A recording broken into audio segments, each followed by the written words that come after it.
tonight's big stories, the House of Representatives kicked off plenary deliberations on the 2024 national budget with heated debates over the office of the Vice President's confidential funds. Senators are coming after a group in Surigao del Norte over alleged abuses against minors. The allegations range from forced marriages to illegal drugs. We'll get the side of Socorro Bayanihan Services later on in the show. And Gilas Pilipinas is forced to make several changes in the lineup with just 1 week before the Asian Games kicks off in Hangzhou, China. Welcome to the show. I'm Regina. I'm Gretchen. And I'm Shawn. We begin our program with heated debates at the lower house as it kicks off plenary deliberations for the proposed 5.768 trillion peso national budget for 2024. The first day of plenary debate centered on principles of the General Appropriations Act as well as the confidential funds of various agencies, particularly that of the Office of the Vice President. Minority Leader and ACT Teachers Party List Representative Castro took this chance to again question the transfer of 125 million pesos in contingent funds from the Office of the President to the Office of the Vice President back in 2022. The amount was placed under the OVP's confidential funds. Castro maintains that the use of these funds were unauthorized as the allocation was not expressly provided for under the 2022 GAA. Castro then asked the GAA sponsor, House Appropriations Senior Vice Chair Stella Quimbo, if the OVP was entitled to receive such confidential funds. This is how the rest of the debates went. Madam Speaker, tinatanong ko lang kanina Madam kung Speaker, entitled. Okay. in So, 2022, hindi ko na Madam kailangan ng Speaker, paliwanag. Entitled ang OVP ng confidential fund in year 2022. So, your answer is yes. One can force her opinion, but one cannot force her facts. Maling bahagi ng libro ang tinitignan po ninyo. Maliwanag, nagdeklara ang Supreme Court na ang contingent fund ay isang line item appropriation. Wala tayo doon sa contingent fund. So, ibig sabihin nun, Hindi po natin pinag-uusapan dito. yung Please allow the contingent sponsor fund. to finish your statement. No. Kasi po, Madam Speaker, ang tinatanong ko lang dito kung meron o wala na expressly sumagot po ako, provided Madam for. Speaker, Wala pa po ako meron. dun sa contingent At fund. payagan niyo po kung ipaliwanag kung bakit meron. Ang problema po is ayaw po natin makinig. Gusto ko po, Madam Hindi po Speaker, ako ayaw ipaliwanag kung bakit... na ano po yung oras ko, Madam Speaker. Pinapatanong kaya nga po yes or no lang po para mas mabilis. Madam So, Speaker, kanina sinasabi Madam natin, Speaker, hindi ako nagtatanong. payagan Session niyo sana suspended. ako, Madam Speaker.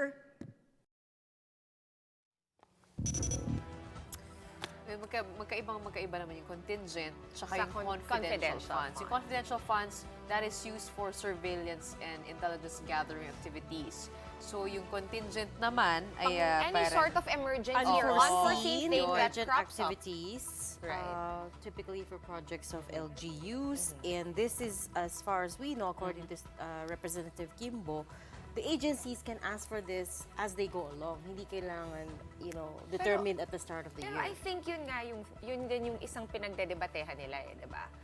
Kung may line item ba or wala.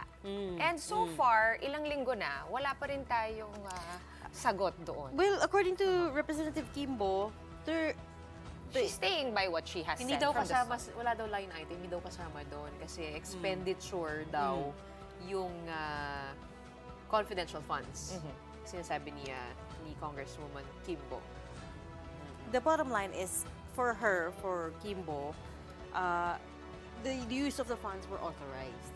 The GAA allows for it daw. Ang point naman ni Representative Castro, they weren't, basically. So, they're starkly on opposite sides of the fence in terms of the reading of the rules around the GAA. In fairness to them both, they have kind of stuck to what they believed in from the very beginning. That's why when we interviewed Congresswoman Castro, I was like, tatanong niyo po ba to sa Supreme Court? Para sila na lang yung mag-decide once and for all. Ano ba That's yung true. ibig Yeah. sabihin? Instead of mag-debate sila as co-equals sa plenary. And speaking of debates, in the middle of that, independent opposition lawmaker and Albay Representative Edsel Lagman also pointed out that contingent funds are usually abused. He suggested setting limitations on these and called for a review on policies for CIFs. You would recall that during the time of President Duterte, the contingent fund was used for the construction of a resort. We could provide for a special or general provision on the utilization and reporting of utilization of confidential intelligence fund in the General Appropriations Bill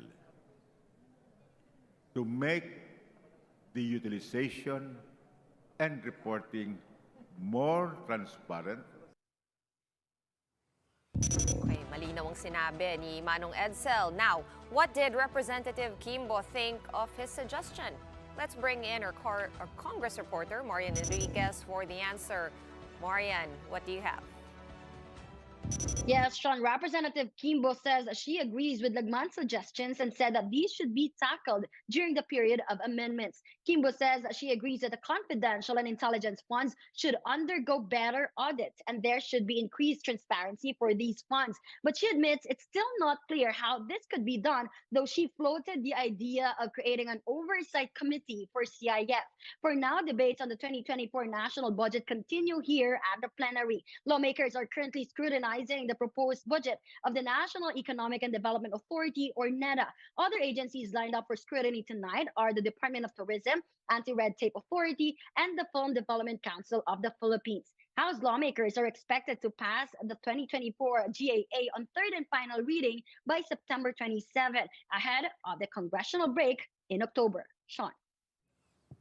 Thank you for that update, Marian Enriquez. Doon sila nagkakasundo na kailangan ng audit and more transparency. I think at Which the is end good. of the day, Which is really good. it will make everyone happy.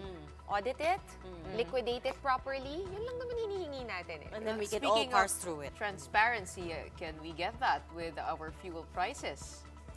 Well, as Congress debates the national budget, there's also raging debate over what to do with the rising fuel prices. Now, today, the Energy Department warned that fuel will likely remain high until the end of the year. On Monday, the House of Representatives held a meeting with oil industry players to explore potential solutions, such as a 3-month suspension of excise tax on oil in order to mitigate its impact on the country. But today, Finance Secretary Ben Jokno cautioned against the move, emphasizing the negative impact it would have on the economy. The DOF estimated that the suspension could lead to a substantial revenue loss of around 72.6 billion pesos in the fourth quarter alone. And should this continue for a year, Jokno says you will lose about 280.5 billion pesos in revenue, and that's money already programmed for important social welfare and infrastructure projects. He also said cutting taxes will only benefit the top 10% of households, which consume about 49% of total fuel. With this, Jokno said offering targeted subsidies for those most impacted by high fuel prices, such as jeepney operators, farmers, and fisherfolk, is still the best solution at this stage. Meron po tayong in-expect na mataas pa rin na price because of the tightness, remaining tightness towards the end of the year. Nandun pa rin tayo sa mataas na prices kasi wala po tayong in-expect na pagbaba. Medyo mahirap sabihin na bababa dahil meron pa rin kakulangan. Now, aside from those numbers mentioned by Secretary Jokno, let's backtrack a bit and discuss the adjustments in excise taxes for oil that were made because of the train law. Now, because of this train law that was passed in 2018, the excise tax on gasoline increased from 7 pesos per liter to 10 pesos per liter currently. For diesel, it used to be 2 pesos and 50 centavos per liter, but now the tax is at 6 pesos a liter. Now, if the collection of those taxes is stopped, a significant amount of revenue will be lost by the government. For instance, the collection from oil taxes in 2018 hit almost 40 billion pesos. It dropped to 25 billion in 2020, likely due to the pandemic. However, on average, around 35 billion pesos will be lost from the government's coffers if the excise tax on oil is suspended, indeed a substantial amount. Yan na nga yung tinatanong natin kagabi kay Congressman Dan, kung possible ba, kasi provision ng train yun yung automatic stopgap at $80 If per it barrel. hits a certain price, yes. So now, like, di ba, we asked him, willing ba kayong i-adjust yung $80 a barrel? And he said, wala pa They daw haven't sila doon. decided yet. Balancing act daw. As with everything in the economy, right? So here to help us understand further the complications of suspending fuel taxes, we have with us live via Zoom BPI lead economist June Neri. June! Hi, June. Good June. Hello. Good evening. Every year na lang, around this time, almost like clockwork, we Same have topic. to talk about this. Yeah, I've seen this movie before. Kaya nga, rising oil prices, every time this issue, gets bigger, suddenly there's proposal from Congress to suspend fuel taxes. So please lang, June, as a top economist, can you educate us and everyone who's watching once more, why or why not this is a good idea? Well, I actually agree with Secretary Jokno that we need to keep taxes where they are. They are being deployed for very important priorities, including education, health, no? And that the subsidies, just like last year, should be targeted. However, we need to work on these things also in the medium term, like maybe consider strategic reserves so that, when prices go up, we can release some of these reserves, just like our international reserves. Maybe we should have our own oil reserves. No? The other is, of course, we have to hasten the process of reliance on renewables. Again, this was a problem last year. We could have worked on those things faster earlier this year. Unfortunately, they're still not available for us to be able to mitigate. Nahihirapan na talaga ang mga tao with the high price of rice and with oil spilling over to services and other costs will really hurt especially the poor. June, so in your opinion, subsidies over cutting the excise tax is better? Tama ba? Yes, because the cost of giving up the taxes will be so much greater.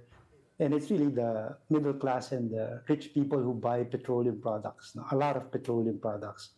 Now, the ordinary consumer and the jeepney drivers, maybe they can receive some of these subsidies. The amounts will be a lot less than if we completely remove all of these taxes. But can we still afford handing out subsidies, June? I mean, this year alone, how many times have we given out handouts, essentially, right? How many times has the government had to step in kasi nga inflation has been climbing once more? So can we still afford it? Yes, we should set aside amounts for this together with rice. No? We know that the rice ceiling is really being enhanced by subsidies to the retailers. No? Again, these are stopgap solutions. As mentioned earlier, there should be medium-term solutions to improve production, to improve supply of oil through reserves. No? So again, a good example is 2020 when the price of oil was zero or even negative. That would have been a perfect time to build up a buffer. No? Same with the foreign reserves. No? It can be a substitute to oil. If we have robust foreign reserves, it's not going to be difficult because today it's not just the peso, it's not just oil prices which are going up, but the dollar is also going up at the same time, leading to this 11 straight weeks of price increases. Perfect storm nga. June, yesterday, I'm sure you've heard this by now, Congress held a multi-stakeholder meeting to discuss this issue with oil prices. We know it's not a new story, but they did have a bunch of, shall we say, novel ideas on how to address this. I'm not talking about the subsidies or cutting the excise tax. There have been a bunch of other solutions. So one of them is, of course, Speaker Martin Romualdez suggesting na kayo nausap niyo yung mga may-ari ng oil companies, baka pwede daw babaan na lang daw yung kita nila muna. There's also lowering the threshold from $80 a barrel bago mag-come into effect itong automatic hard stop ng VAT or excise taxes on oil. What about these suggestions? Are these plausible? Very difficult how to, I mean, the mechanism by which you can, carry out this proposal on cutting profits. Of course, these are businesses, and we have liberalized, we've opened the industry for a more market-driven approach. No? So that's going to be tough, very tough thing to implement. There are also proposals of return of the OPSF. Again, this is very, very complicated.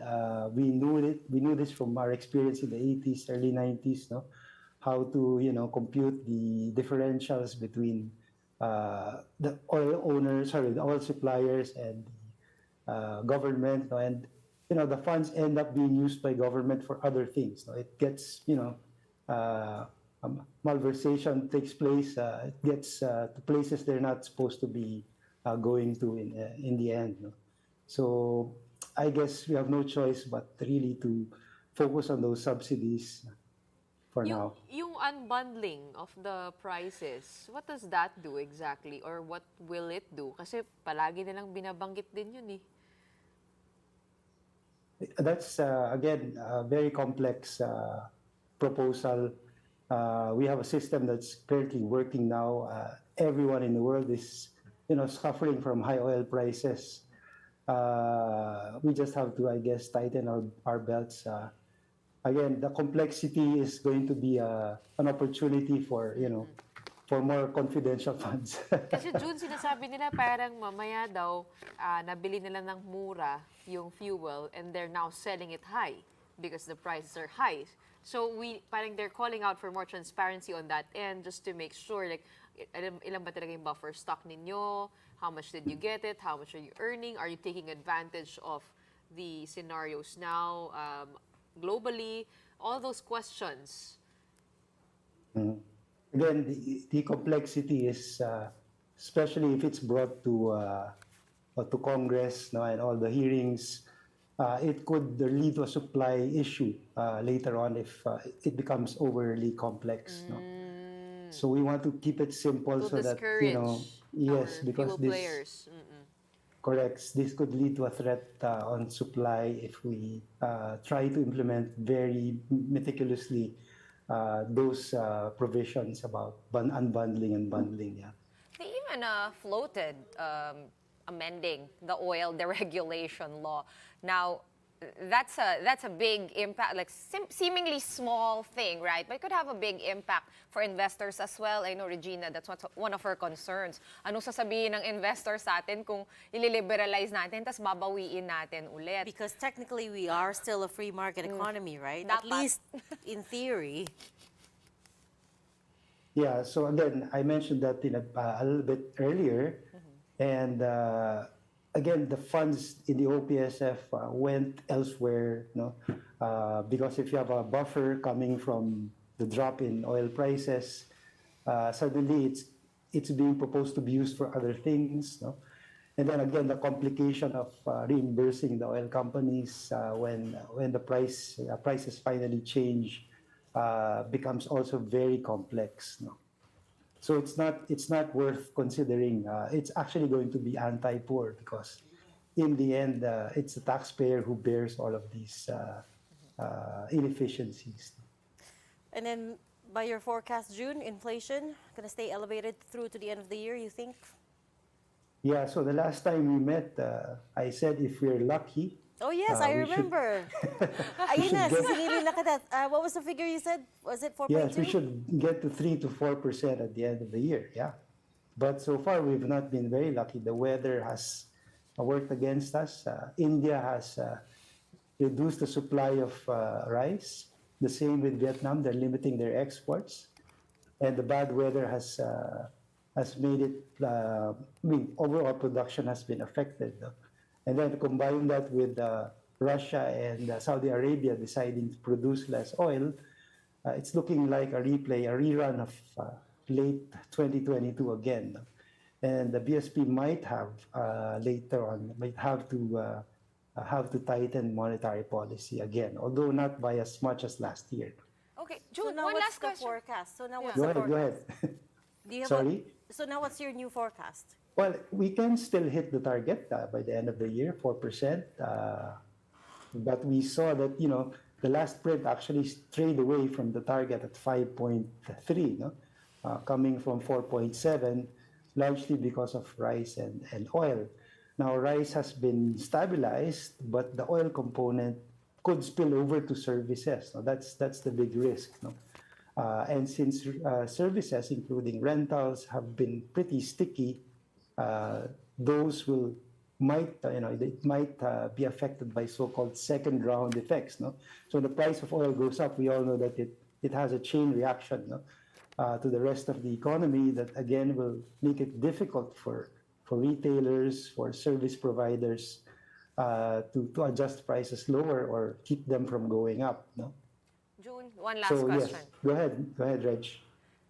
June, wala na ba Shawn tayong ba yun? wala ba tayong natitirang iba pang policy tool na we do not see, but maybe you as an economist that you see that the government can still do, bust it out? Nothing at all, fiscal policy? Yeah, not in the short term. Very few choices. I mean, it's really a dilemma in the near term. But when oil prices start going down, when the peso starts strengthening, next year there's a big chance the peso will strengthen because the U.S. will probably pause from hiking, if not cut a little bit. When the peso starts strengthening, that's when we rebuild our foreign reserves. That's when we rebuild possibly build some inventory of oil so that when something like this happens again, we have the buffers. So mag-buffer stock na rin kami ng Yes. ng fuel. Ng langis. No! That is the last Yeah. thing we should do. Imagine if everyone went out there and started stocking meron up. kasing app na pwede kang bumili ng fuel in advance. I was taking a look at it today, so I was thinking of June, buying. sinistress niyo si June. That is not how the free market works. That is not how the economy works. No, for now, we are still a free economy. Okay. Free market. As always, thank you so much for joining us tonight and for your insights. Welcome. That was BPI lead economist June Neri. Well, up next, Senator Risa Hontiveros exposes alleged cases of child marriages, child rape, and other forms of abuse by a group in the mountains of Surigao del Norte. We'll hear the side of this group from one of their leaders when we return.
You're watching The Big Story here on One News. One civic group in Surigao del Norte is now being accused of facilitating child marriages and other abuses against minors. Senator Risa Hontiveros made this claim in a privileged speech on Monday. According to Hontiveros, Socorro Bayanihan Services in Sitio Capihan has been engaging in criminal activities. These allegedly include marrying minors off to the group leaders. Aside from forced marriages, the group is also facing allegations of sexual abuse, forced labor, and illegal drug trade. The group's vice president and former town mayor, Mamerto Galanida, has denied the accusations. The National Police said that the matter is now being investigated. This is now being handled by our National Bureau of Investigation, and kausap natin ang ating local police in the area, the provincial directors, and they inform us that nagtutulungan naman sila, they are helping in gathering evidence. Let's get some more clarification on the issue we have with us tonight. Socorro Bayanihan Services Vice President Mamerto Galanida. Mr. Galanida also served as Mayor of Socorro for 3 terms. Good evening. Hey, good evening. Good evening po. Okay, Mr. Galanida, bago po natin i-clarify yung mga accusation po sa inyong grupo, unang-una, ano po ba yung Socorro Bayanihan Services? Paano po nabuo yung grupo ninyo at iilan po kayo sa ngayon? Well, Socorro Bayanihan Services started after World War II. Kasi migrants from Leyte, from Bohol, from Cebu took refuge in Socorro during World War II. At that time, I was 3 years old. Then it was difficult time for the new immigrants. And so one man in the name of Don Albino Tarok convinced the community to form the so-called a group, what we call Bayanihan, magtutulungan. And so they registered this with, they had this act, parang akta yan na ninotaryuhan niya ng isang judge namin. And then it continued. It continued until his death in 1956.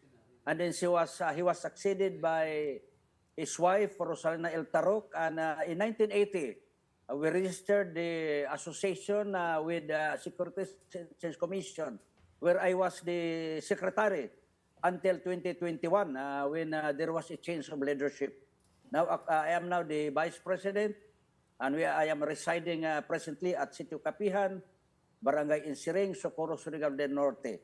I am the incumbent vice president of the association, and formerly I was Schools Division Superintendent, former mayor, then former board member.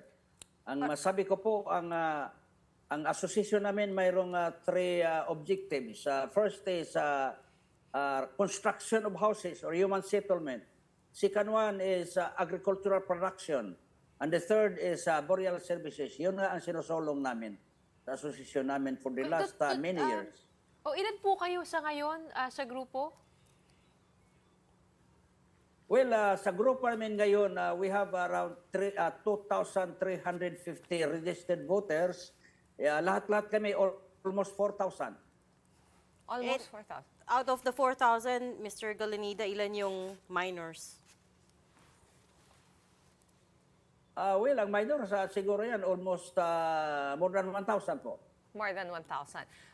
Mr. Galanida, linawin lang natin, nabanggit ni Senator Risa Ontiveros, itong certain J. Renz Kilario, also known as Senyor Aguila, part ba ito?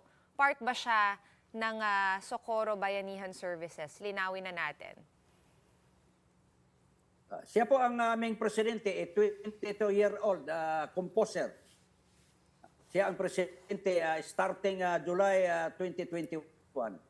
So siya yung presidente ng Socorro Bayanihan Services since 2021 up to present?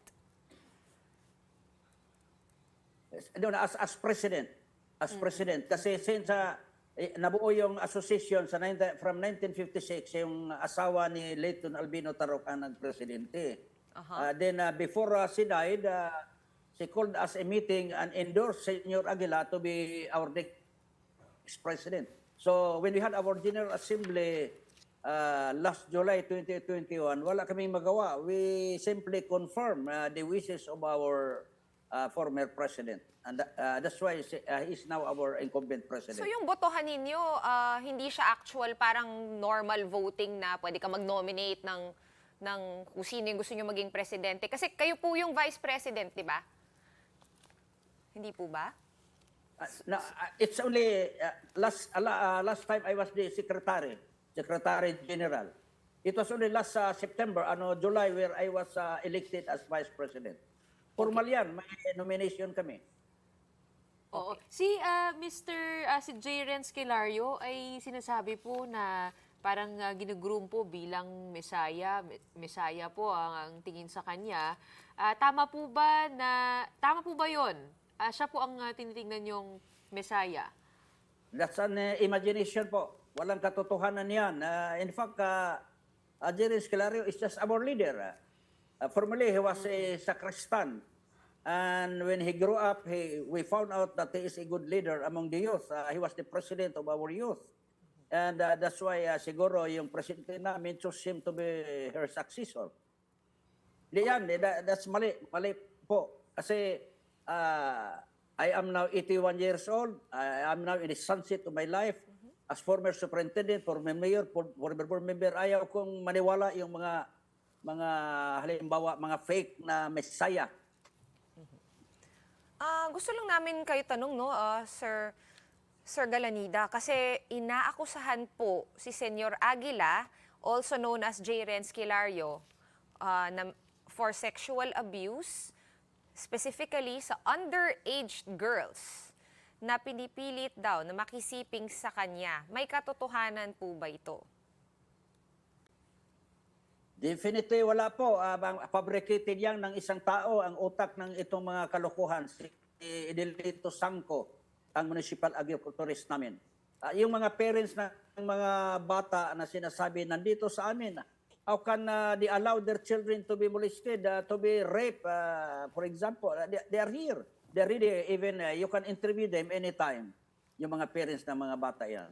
Pero meron po bang mga bata na kinakasal po sa grupo po ninyo ng maaga? Wala po. Definitely wala. In the first place, Senyor Aguila is not authorized. He is not a pastor. He is not a priest or a mayor. So, saan po kayo Wala nanggaling siyang yung mga authority. allegations na ito, sir? Kasi meron na pong iilan lumabas at nakasuhan na nga po, ito po yung mga kaso, kidnapping and serious illegal detention, qualified trafficking, anti-child abuse, pati yung underage marriage. Saan po nanggaling yun kung wala pong katotohanan? Galing po kay Edelito Sangco, yung municipal agriculturist namin. Yung bata na yan, 1985 pa, siya po ang parang activist ng bagong nag-graduate pa. At kasi membro siya dati ng aming samahan. And then he was questioning the leadership, the policies of the board. And in 1992, tumilog siya, nag-organize ng ibang grupo. Okay, ano pong nagyari, no? Kaya nga, galing sa kanya yung lahat. Opo, sir. Nakapanayan po siya kanina, no, ng mga colleagues namin sa isang earlier show. Siya nga po ay nagbitaw ng maraming alegasyon against bayanihan. Ngayon, saan po kaya niya nakuha ito? Kasi medyo detalyado po ang mga sinasabi niya. Tulad na lang ng mga tumiwalag sa kulto, isinawalat daw yung mga kahindik-hindik na nangyari sa loob ng Socorro Bayanihan Services. 4 daw na kaso ang pinataw na kontra sa Socorro Bayanihan. Hindi pa daw kasama doon ng rape. Ang kasama daw doon, kidnapping, serious illegal detention, qualified trafficking, violation of early child marriage law, and violation of anti-child abuse law. Actually, mahaba-haba po itong transcript po ng interview niya.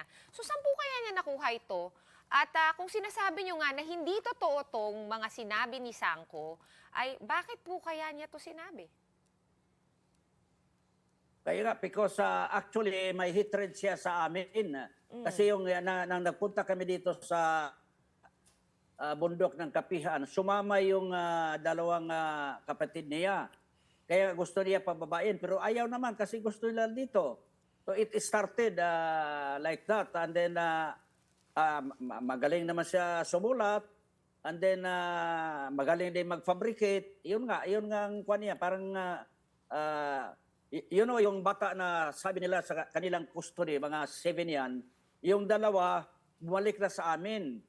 At saka, actually, they were not, hindi yun galing sa kusang loob ng mga bata. Yung mga bata na sometimes they went down sa community kasi gusto mag-basketball, mga 15 years old, dinakip yan nila.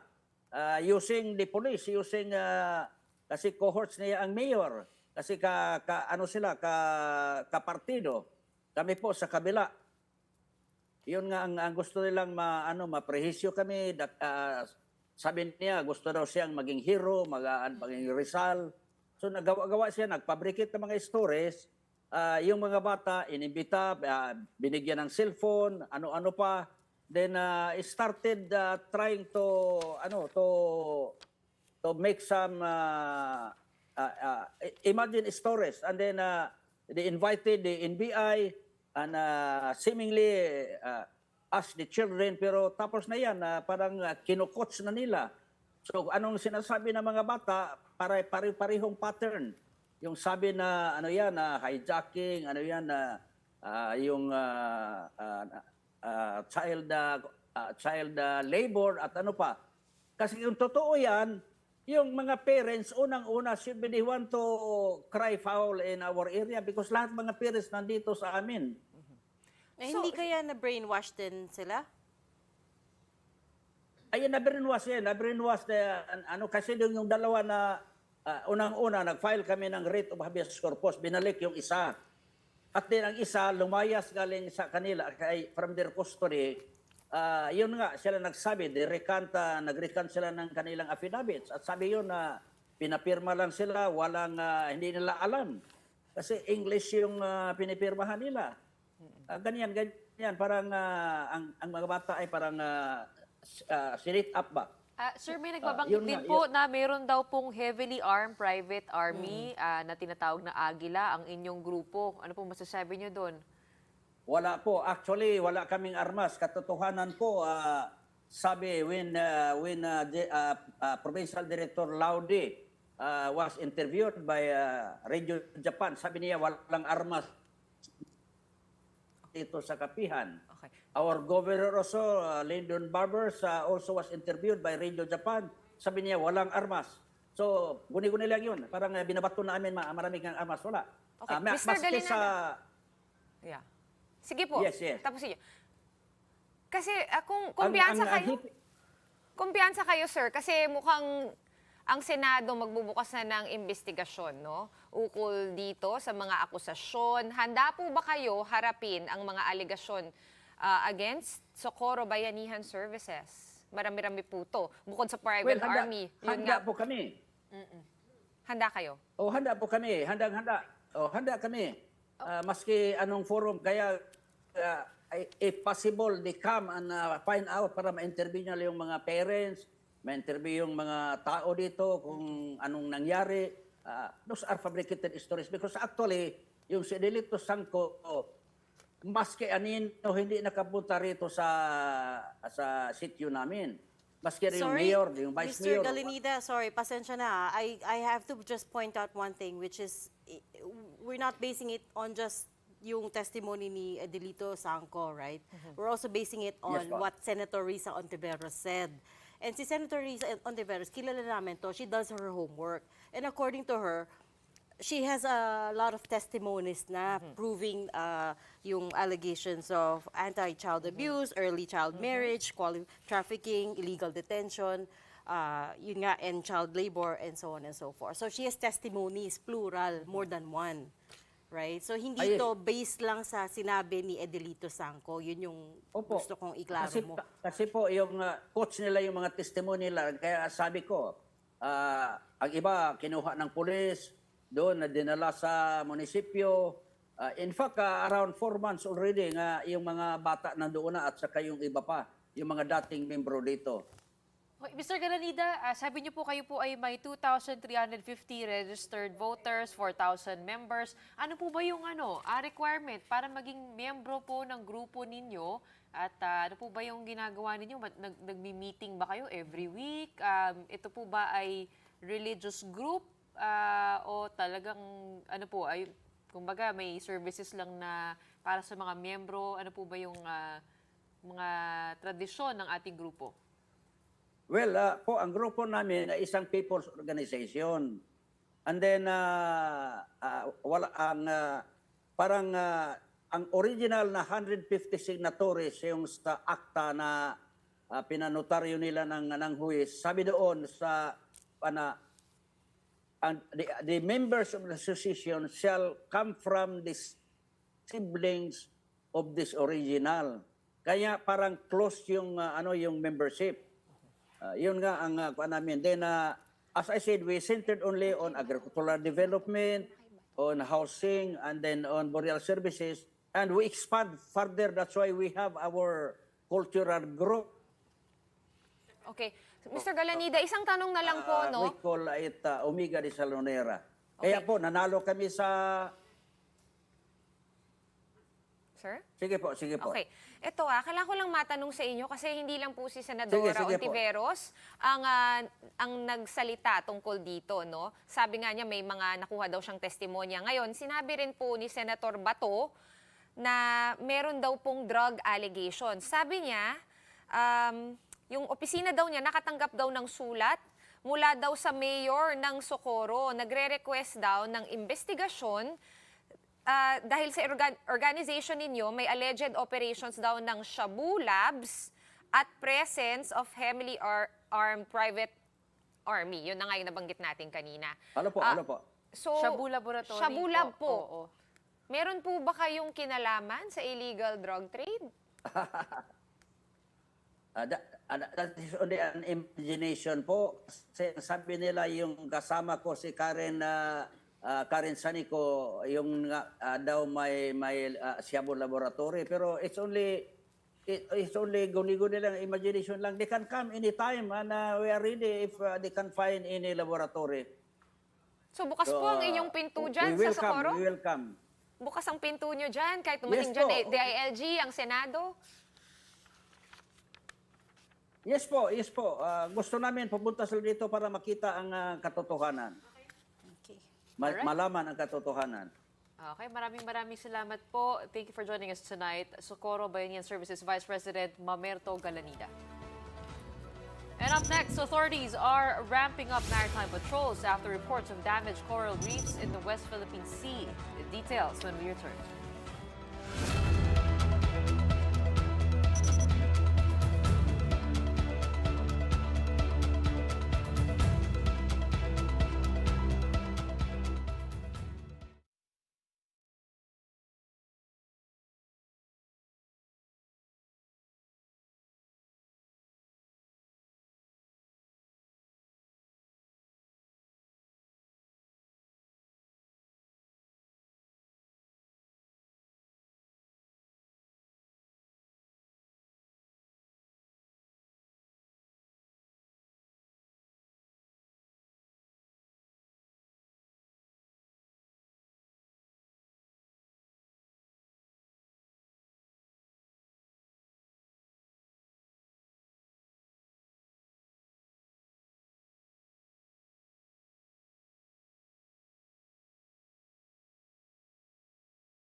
You're still watching the big story here on One News.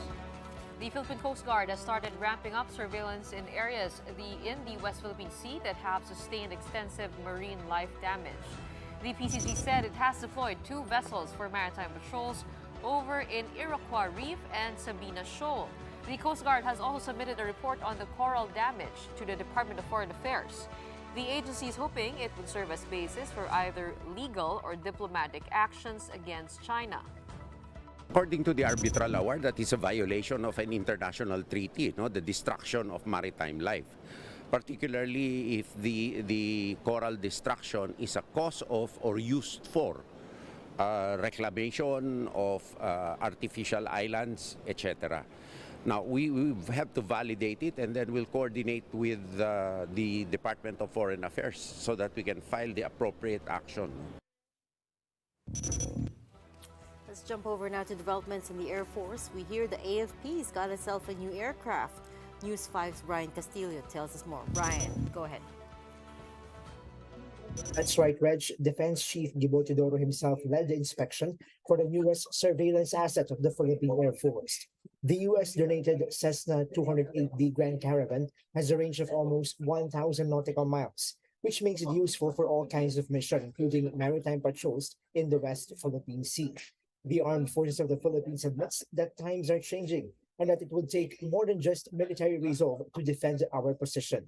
Here's what AFP Chief General Romeo Browner had to say. Now, we're looking at a change in our strategic direction when it comes to defending the archipelago. Kaya't yung ating modernization program will also depend on that shift in our strategy. This time, we are focusing on really projecting our defenses to include the 9 features that are being occupied by the Philippines. Reg, Secretary Teodoro said they will be going over the AFP modernization program. The target is to finish the review of all 3 horizons of the modernization plan before the end of the year. Reg. All right, thanks for that update, Brian Castillo. President Marcos led the distribution of around 1,500 sacks of rice to 4-piece beneficiaries in Zamboanga. These are part of the over 40,000 sacks of smuggled rice confiscated by the Bureau of Customs in May. Some 4,000 beneficiaries from Zamboanga City and Zamboanga Sibugay received rice. Customs said, though the supplies were smuggled and confiscated, they passed quality control and are safe for consumption. In his speech, President Marcos reiterated his order to crack down on smuggling. Kailangan natin higpitan ang pagbantay sa mga illegal na imported o smuggled na bigas. Kasi po, ang nangyayari po, itong mga smuggled na bigas, yung may-ari niyan, hindi po nila ipagbibilihan. Mag-aantayan, iipitin nila yung supply hanggang tumaas ang presyo. Yun yung nakikita natin, kaya nagtaasan ang presyo ng bigas. President Marcos also wants the NFA to increase its buffer rice stock this harvest season in order to help bring down prices. Pero ang tanong, kaya pa bang ibaba sa 20 pesos per kilo ang bigas tulad ng kanyang pangako? Ito ang sinabi ng presidente. May chance lagi yan kung maayos natin ang production natin at maging maayos ang hindi tayo masyadong bagyuhin at yung mga tulong na binibigay natin sa mga farmer ay magamit na nila. Ang problema kasi at maraming nangyayari sa labas ng Pilipinas na kailangan natin mag-adjust kaya't nagkakaganyan. Even with just a week before Gilas Pilipinas opens their Asian Games campaign in Hangzhou, China, the national team's final lineup has yet to be official. Amid eligibility concerns, the Samahang Basketball ng Pilipinas has called in Kevin Alas, Chris Ross, Arvin Tolentino, CJ Perez, and Marshall Lassiter. They will likely be replacing Calvin Abueva, Terence Romeo, Mo Tautua, R.R. Pogoy, and Jason Perkins in the Asian campaign. According to Gilas Pilipinas head coach Tim Cone, in addition to the initial list of 60 players submitted to the Asian Games Organizing Committee months ago, a new pool of 37 players has recently been put forward. Still, Gilas and the SPP have not lost hope with the possibility of fielding Abueva and the 3 initial players submitted. Like what Chairman said before, nandito kami na gumawa, kami na lalaban. So kahit ganun siguro yung lineup na sinasabi ni Coach Tim, lalaban kami. There was something special with this group that got together and said that we want to play. And it even became more special when we went through all these difficulties. And in that boardroom, in the PBA boardroom, we all decided that we will not quit. All right, we're capping off tonight's broadcast with some good news for once. Our big picture tonight. Ironman L.A. Tenorio, who has beaten cancer after months of chemotherapy sessions in Singapore. This news was confirmed by Coach Tim Cone. Tenorio has also confirmed this on social media site X, where he posted, "God is good." The PBA revealed back in March that Tenorio had been diagnosed with stage 3 colon cancer.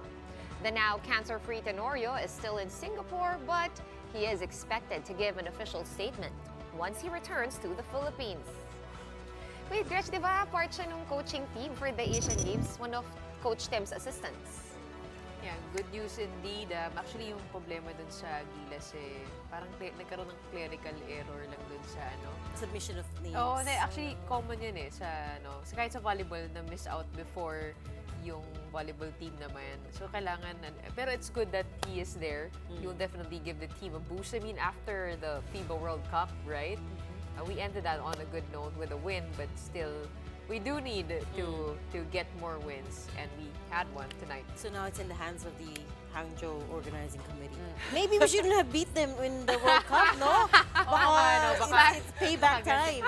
Pero yung cancer-free, naalala ko kasi yung coach ko was also declared cancer-free, but he still needs to, Watch go regularly.